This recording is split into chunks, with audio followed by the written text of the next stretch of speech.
What's up, guys? This puzzle that I'm about to show you is absolutely stunning. I couldn't believe it when I first saw it. Like, literally couldn't believe how many amazing little features are in this seemingly simple position. So first of all, huge thank you to Ryan for sending me this position. Ryan actually sent me 4 positions. They were all incredible, but I wanted to start with this one because it was so amazing. So thank you, Ryan. Really do appreciate it. Now, before I say anything, I will just tell you white's going forward, and it's white to play. But I want to ask you the question, do you think that this is a win for white? Do you think that this is a draw? Or do you think that this is a win for black? All right, if you had a chance to think about that, the answer is, with best play, this position should be a draw. Now, before everybody leaves the video because you don't want to see a draw, trust me when I say this is the most fascinating draw that you will ever see in your life, okay? And I do mean that. So don't go anywhere. Now, normally, the 3 pieces is going to be a win. Like, almost always 3 pieces against some pawns. Even if they're advanced, a lot of times the pieces are going to be able to win. This particular position is different for a couple of reasons. Number one, the pawns are very far advanced, so black has to be very careful about the threats of them becoming queens. But also, another dynamic that we're going to see is white has to be careful that they don't just get checkmated. Because of the placement of their king, it's already kind of boxed in a little bit, and black has a lot of pieces to work with. So we're going to be seeing those things as we go through this study. Now, if you'd like to pause again, what do you think the first move is that white needs to play to draw this game? Well, if you had a chance to do that, the move is a7. And if you don't play a7, black is going to be able to win. There's a number of different ways. First of all, if you push this pawn, black's going to simply play something like knight to b5, and the knight is coming over here to checkmate you, and you can't stop it. So that's why pushing the b pawn doesn't work. If you tried to play g8 and get a queen as kind of a decoy, black can simply capture it. And then when you try to push this pawn, black can play the move knight to e4. And they're coming in to checkmate you if you follow through with your plan. So for example, you get the queen. Black simply delivers checkmate because all these squares are covered by your knights, right? So that's pretty interesting. And so what you would have to do is run with your king like this, but then black can simply play bishop d5 check. The knight comes in, and notice how there's this blockade. The bishop is controlling these squares, the knight's controlling these squares, and whatever pawn you try to push forward, it's just going to get captured, right? And you can't really get through. So black makes a successful blockade. Okay, so you can't push the b pawn. You can't push the g pawn. Your king cannot move, and therefore, almost by process of elimination, the only move you can play is pawn to a7. Okay. So black plays the move bishop to a6 check. Now, there's a couple of other moves black could try. For example, something like knight to b5, trying to come in here for the checkmate is kind of a good idea. But what's going to happen is white's going to be able to make a run with the king. So for example, you go here after knight to d6 check, you run out here to c6, and I think we end up with this really interesting draw. Knight to f6, all the pawns are kind of blockaded temporarily. If you try to get a queen here, the bishop is going to skewer it. And so if you try to step out of that skewer by playing king c5, well, black simply puts you in check. You have to go back, and we end up with this interesting repetition. But it's basically just a draw. So because of that, black's best try is the move bishop to a6 check. Now, remember, the king cannot move, right? The king is stuck.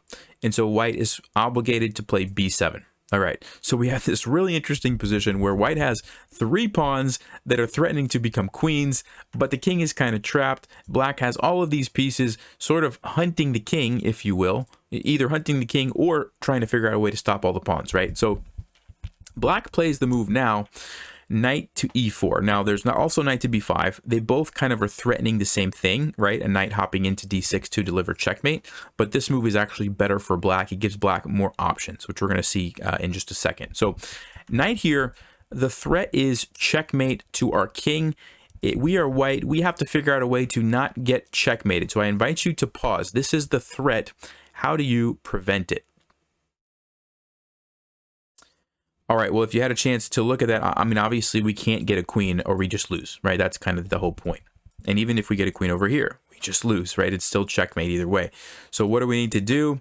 We promote to a knight. Nice little under promotion here to a knight because it delivers check and saves the game. Now black has to play king to e8. If they try to go to e6, they actually will lose the game after this line, king to d8. We slide over, we sacrifice this queen, and then we get a queen on c8. And so now we're just going to win because we have the queen and the knight against the three pieces. Okay, so because of that, black has to move the king forward. There we go, to prevent our king from going to d8. That's why. And again, black has the same threat, knight here, checkmate. So what do? Well, this time we play knight to f6, sacrificing our knight to change the position of black's knight so we don't get mated. Okay, and it's also with check. So black has to choose. This is the wrong way to take our knight. If they take this way, they actually just lose. We simply get a queen, and there's no more checkmate threat. This is no longer checkmate because the knight that was sitting there has moved, and so therefore this square is now available to us, right? Okay. So hopefully that makes sense and you're with me so far. So because of that, black has to capture our knight this way. Okay. All right, now at this point as white, it really looks like we are in big trouble, and here is why. Remember, our king cannot move. This pawn cannot move because it's pinned, and black has a very simple threat, either knight here and here, or even knight here and here. It doesn't really matter, but the knight is going to land on e7 in 2 moves and deliver checkmate. So I invite you to pause. How do we salvage this position? How do we prevent the checkmate on e7 with black's knight? It's our turn, we're white, what do we do?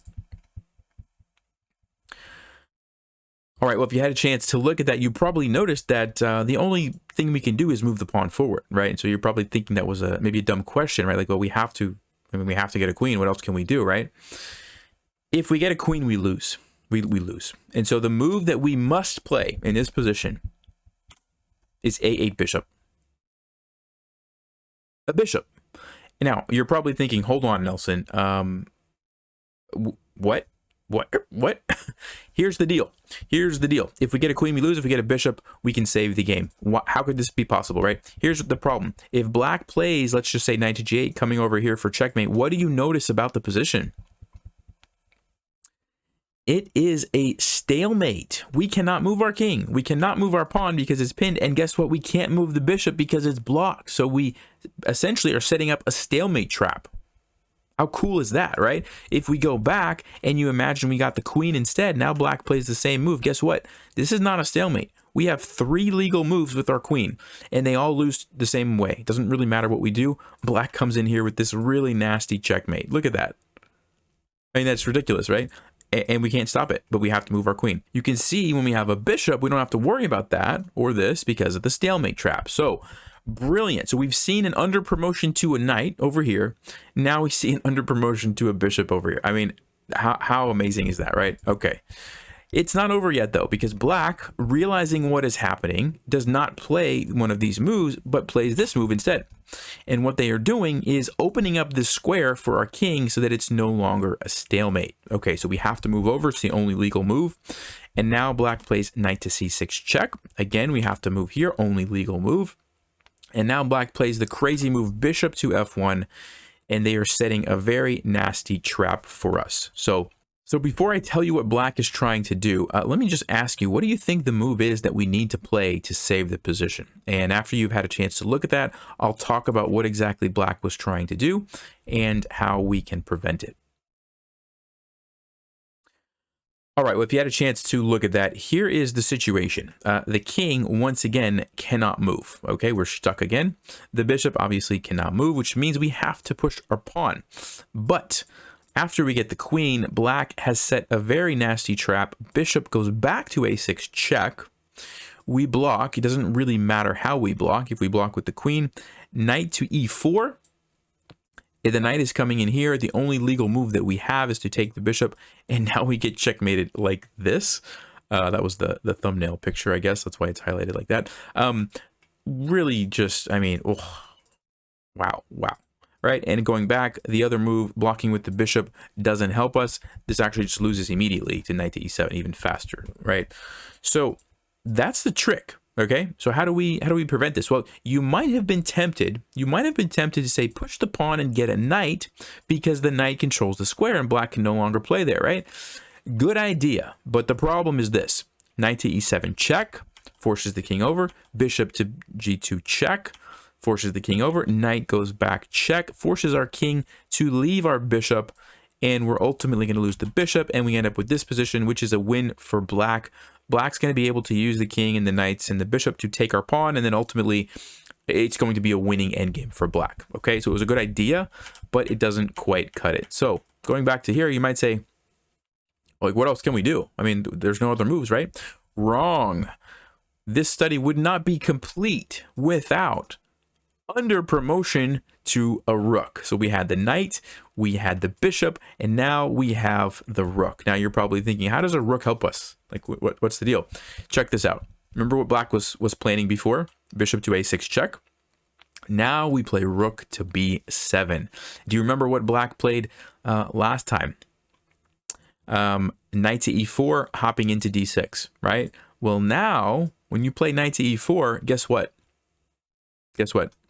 It's a stalemate because this is pinned. The rook can't move, the bishop can't move, the king can't move, the pawn can't move.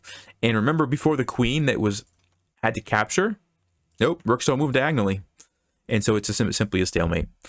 And so, I mean, I don't even know like what to say. I guess jokingly I can say chess speaks for itself, right? I mean, just incredible, you know, absolutely amazing stuff. 3 under promotions that ultimately lead to this draw. So yeah, after bishop here, rook here, black doesn't give up just yet. They play knight to e7 check. They try this check, and then they go back to c4, sort of setting one last little trap here. This is actually a checkmate threat, so we do have to be careful here.